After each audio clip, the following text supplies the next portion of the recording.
السلام علیکم دوستوں، آپ سب کو میرے چینل ہسٹوریکل سٹوریز میں خوش آمدید۔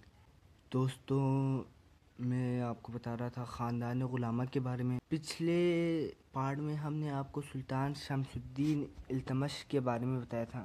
آج میں آپ کو رضیہ سلطانہ کے بارے میں بتاؤں گا، اور ویڈیو شروع کرنے سے پہلے آپ سب سے گزارش ہے کہ چینل کو سبسکرائب اور بیل آئیکن کو ضرور پریس کریں۔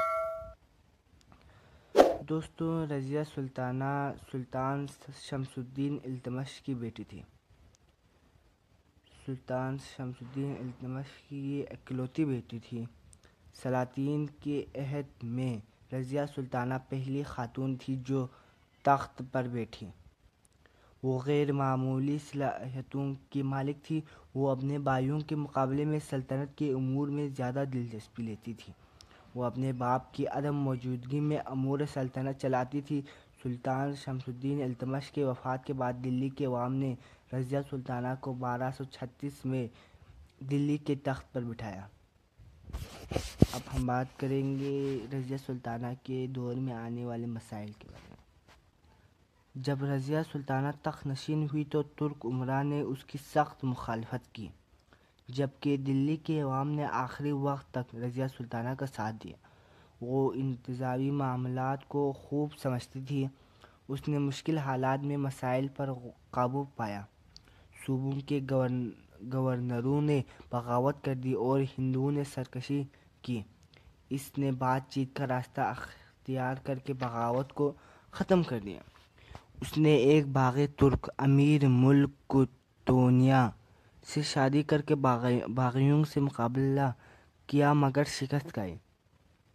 اگرچہ رضیہ سلطانہ نے صرف 4 سال حکومت کی، لیکن اس نے بڑی قابلیت سے تمام انتظامی خرابیوں کو دور کیا۔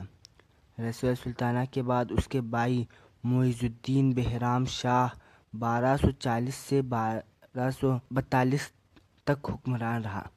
بہرام شاہ کے بعد رکن الدین کا بیٹا سلطان مسعود تخت نشین ہوا۔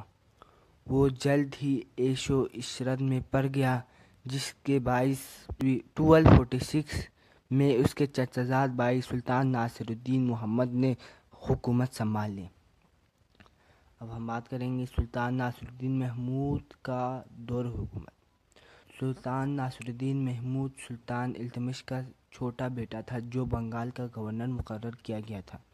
1246 عیسوی میں تخت نشین ہوا۔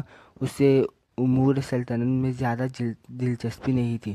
اس نے غیاث الدین بلبن کو اپنا وزیر مقرر کیا جو حکومتی معاملات چلاتا تھا۔ جب ناصر الدین تخت نشین ہوا تو منگولوں نے حملہ کر کے لاہور اور ملتان میں قتل و غارت شروع کر دی۔ ناصر الدین نے غیاث الدین بلبن کو ان کی سرکوبی کے لیے بھیجا۔ بلبن نے 1256 میں اپنے بھائی کشلو خان گورنر ملتان کی بغاوت کو سختی سے کچل دیا۔ ترک امراء 1253 میں بلبن کے ہاتھوں مکمل اختیارات دیکھ کر ناصر الدین کے خلاف ہو گئیں اور اس کی بالادستی کو قبول کرنے سے انکار کر دیا۔ ناصر الدین نے 20 سال تک حکومت کی، لیکن اصل اختیارات بلبن کے پاس ہی رہے۔ اس نے سلطنت کا انتظام بڑے احسن طریقے سے چلایا۔ اس نے ہندوؤں، راجپوتوں، کھوکھروں اور میوات کے باغیوں کی سخت سرکوبی کی۔ ناصر الدین نے 1266 میں وفات پائی۔ دوستو، آج میں نے آپ کو خاندان غلامہ کے 3 سلطان اور 1 ملکہ کے بارے میں بتایا۔ اگلے ایپیسوڈ میں ہم آپ کو غیاث الدین بلبن کے بارے میں بتائیں گے، اور یہ بتائیں گے کہ غیاث الدین بلبن نے منگولوں کے حملے کا کس طرح سے سامنا کیا۔ آج کے لیے بس اتنا ہی۔ اگلے ایپیسوڈ میں ملیں گے، تب تک کے لیے اللہ حافظ۔